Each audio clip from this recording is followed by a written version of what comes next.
आप सभी को मेरा नमस्कार। हमारा आज का विषय है अनुप्रास शब्दालंकार। तो आइए हमारा जो आज का विषय है अनुप्रास शब्दालंकार, इसके बारे में जानते हैं। सबसे पहले जानेंगे परिभाषा। तो परिभाषा इस प्रकार है, जब किसी काव्य को सुंदर बनाने के लिए किसी वर्ण की बार बार आवृत्ति हो तो वह अनुप्रास शब्दालंकार कहलाता है।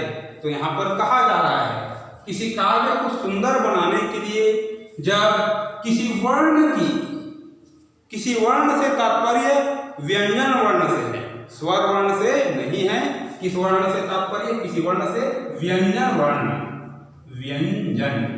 व्यंजन वर्ण होना चाहिए। जैसे क ख ग, इस प्रकार से जो व्यंजन वर्ण है उसकी बार बार क्या होनी चाहिए? आवृत्ति होनी चाहिए। मतलब व्यंजन वर्ण एक से अधिक बार आए, 2 बार, 3 बार, 4 बार, अरे इस प्रकार से जब आए तब उसे हम कहेंगे अनुप्रास शब्दालंकार। कुछ उदाहरण दिए हुए हैं जिनके द्वारा हमारा जो आज का विषय है अनुप्रास शब्दालंकार स्पष्ट हो जाएगा। जैसे कि काबा से कैलाश तक उमड़ी कविता कल्याणी, ये जो पंक्ति है इसमें क वर्ण की आवृत्ति हो रही है। शर्त क्या है? व्यंजन वर्ण रहे और एक से अधिक बार आए, तब उसे हम अनुप्रास शब्दालंकार कहेंगे। तो इस पंक्ति में भी जो क वर्ण है इसकी आवृत्ति हो रही है।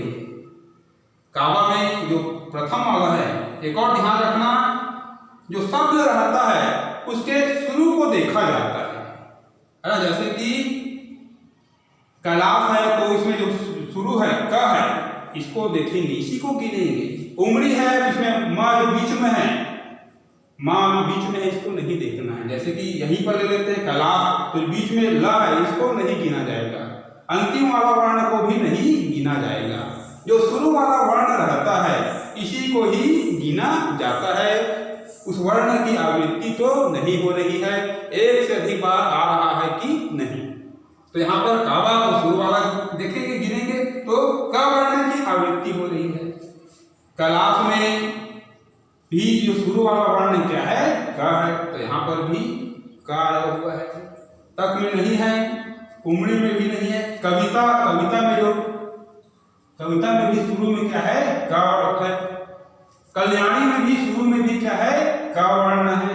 तो इस प्रकार से जो क वर्ण है उसकी आवृत्ति हो रही है, एक से अधिक बार आ रहा है।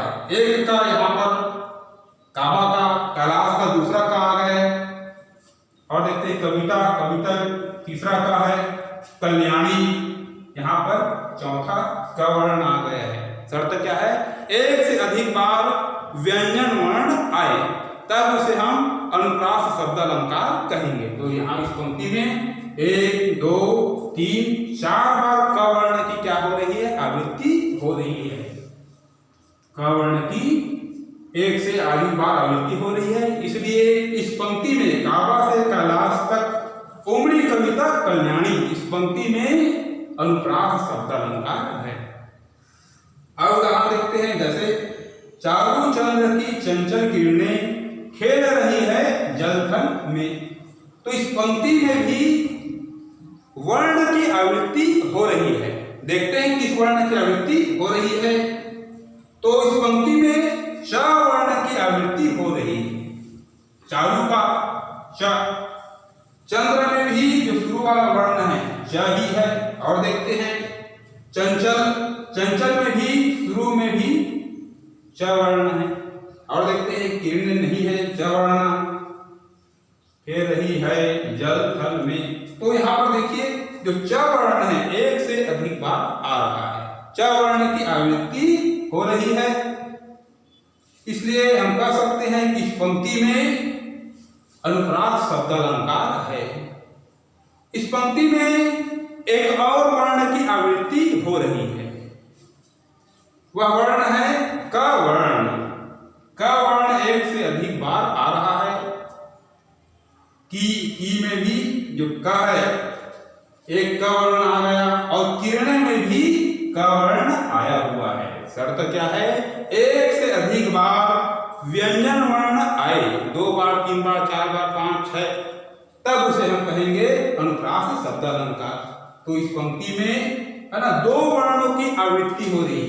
एक तो च वर्ण की आवृत्ति हो रही है, एक च 2 और 3 च वर्ण आए हुए हैं, और क वर्ण की भी क्या हो रही है? आवृत्ति हो रही है। यहाँ पर की एक का वर्ण आ गया, किरणें तो दूसरा वर्ण आ गया। तो इस पंक्ति में कौन सा अलंकार है? अनुप्रास शब्द अलंकार। जो तीसरा उदाहरण इसमें सभी में एक ही वर्ण की आवृत्ति हो रही है, देखकर ही बता सकती हो किस वर्ण की आवृत्ति हो रही है। तो इस पंक्ति में रघुपति राघव राजा राम, इस पंक्ति में र वर्ण की आवृत्ति हो रही है, इसलिए हम कह सकते हैं कि इस पंक्ति में अनुप्रास शब्द अलंकार है। तो मुझे उम्मीद है कि आप लोगों को जो हमारा आज का विषय था अनुप्रास शब्द अलंकार समझ में आ गया होगा। धन्यवाद।